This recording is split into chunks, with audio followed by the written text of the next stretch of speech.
कामना शून्य था, वासना शून्य था, किसी प्रकार की कोई कामना नहीं रहती। जब भगवान ही है पास तो और क्या मांगना।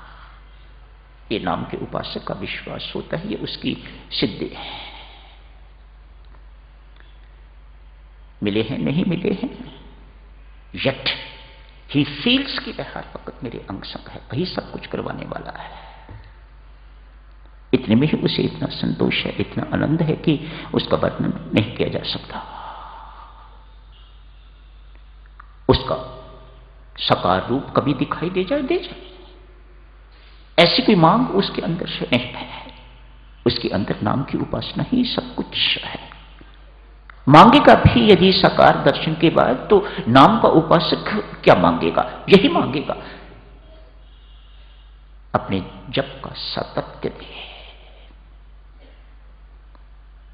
सतत चलता रहे। इतनी मिठास है, इतना माधुर्य है इसमें, यही मांगेगा, इसके अतिरिक्त और कुछ नहीं।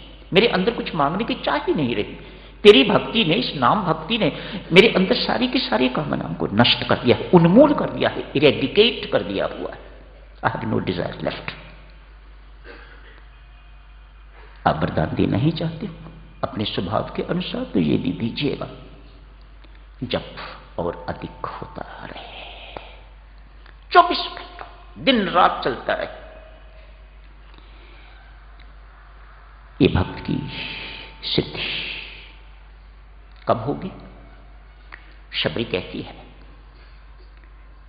ऐसा नहीं कि it can happen any time, मत ये विश्वास कीजिएगा। शबरी अपनी साधना से हमें समझाती है। उदाहरण देते हैं संत महात्मा। आप मार्केट में जाते हो, आपको एक मोटरसाइकिल खरीदना है। मोटरसाइकिल की कीमत 50,000। एक मोटरसाइकिल की कीमत इस वक्त 50,000 रुपया है। आप खरीदने के लिए जाते हो। शबरी समझाती है, ऐसा मत मानिएगा, आज आपने राम राम जपना शुरू किया है तो आपकी साधना जो है वह कल सफल हो जाएगी। हो भी सकता है, वह परमात्मा की कृपा पर निर्भर करता है, पर हर एक के साथ ऐसा नहीं होता। जैसा हर एक के साथ होता है, शबरी कहती है, मैं वह बताती हूं। 50,000 रुपये का मोटरसाइकिल आता है, आपकी जेब में 25,000, 30,000, 40,000। आप गरीब तो नहीं हो, आपने कमाई अपनी जेब में डाली हुई है, आपके पास पैसे हैं 40,000, लेकिन 50,000 तो नहीं है। और मोटरसाइकिल खरीदने के लिए 50,000 चाहिए। वेट, 10,000 और इकट्ठे करो तो साधना सफल होगी। उसकी साधना की सफलता क्या है? उतने पैसे होने चाहिए जितने की चीज आती है। आप अपनी साधना में सफलता चाहते हो तो आपको जो उसकी रिक्वायरमेंट है वह आपको पूरी करनी पड़ेगी, तो साधना सिद्ध होगी। शबरी समझाती है। मेरे घर राम क्यों आए हैं? कहती है, जो साधक जिंदगी भर परमात्मा को ढूंढेगा। शबरी अपने जीवन से कहती है, समझाती है, कहती है, किसी इंसान से आशा नहीं रखना। कैसी बातें हैं, सुंदर बातें शबरी की। इंसान से आशा नहीं रखनी, मार खाओगे, टांग खींचेगा, धोखा देगा। और भगवान से कभी आशा छोड़नी नहीं, बनाए रखना।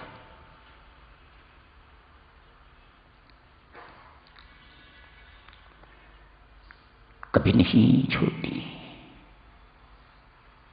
जिंदगी भर जो व्यक्ति परमात्मा को ढूंढता रहेगा, जिसकी जिंदगी इसी काम में व्यतीत हो गई है, राम राम जपता है, राम राम जपती है और साथ ही साथ परमात्मा की खोज में लगी हुई है या लगा हुआ घर बैठे, एक ना एक दिन देवी उसे परमात्मा खोजते हुए आएंगे।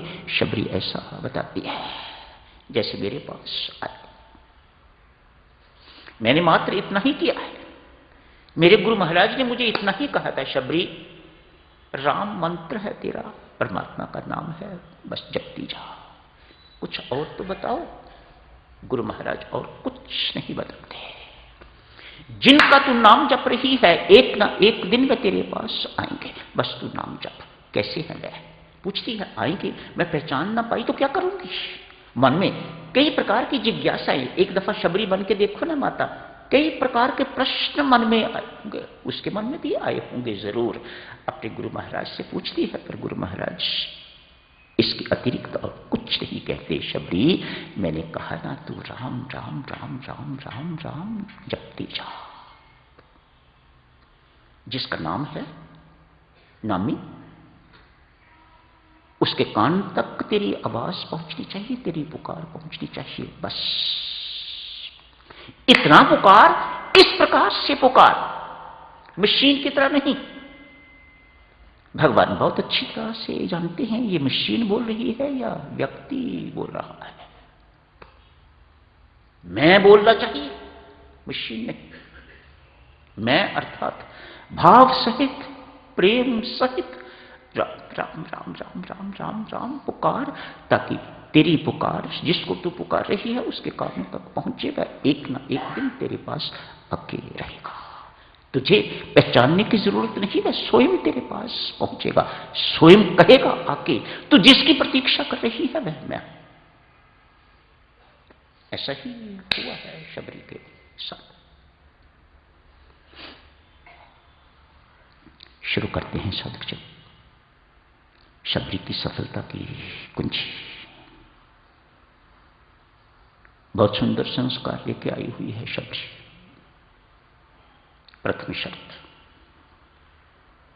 आपके संस्कार भी कुछ घटिया नहीं है, अच्छे संस्कार हैं, शुभ संस्कार हैं। तो इस वक्त यहां बैठे हो राम दरबार में, मेरे गुरुजनों के दरबार में बैठे हो, मानो पिछले संस्कार, पिछली कमाई आपकी आपके साथ है। शबरी की भी तनिक